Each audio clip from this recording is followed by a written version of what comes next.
जय मल्हारच्या कालच्या एपिसोडमध्ये बानू आणि तिची आई म्हणजेच स्वर्गलोकी शची यांची भेट होते।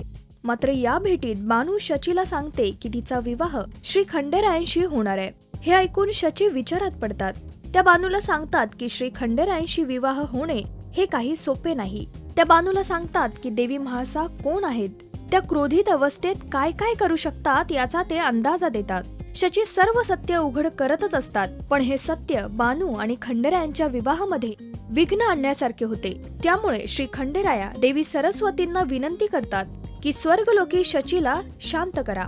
त्यानुसार देवी सरस्वती आपल्या शक्तीने शचीला बोलण्यापासून थांबवतात आणि ते अचानक बोलता बोलता थांबतात। त्यामुळे बानू ही विचारात पडते। स्वर्गलोकी शची बानूला ज्यांनी सांभाळले असे तिचे बा यांचे आभार मानतात आणि विवाहामध्ये मलाही बोलव असं बानूला म्हणून तिथून निघून जातात। बानू आणि तिचे बा तिथून निघतात आणि जाताना त्यांना अनेक शिवलिंग दिसतात।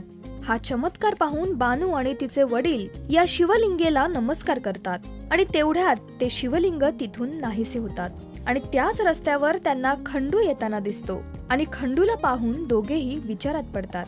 पण श्री खंडेरायांचाच हा आशीर्वाद आहे असं खंडू त्यांना म्हणतो आणि ते सर्व तिथून गावाकडे निघतात। या मालिकेच्या पुढील अपडेट्स जाणून घ्या फक्त राजश्री मराठीवर। नमस्कार, मी देवदत्त नागे म्हणजेच तुमचा लाडका खंडेराया।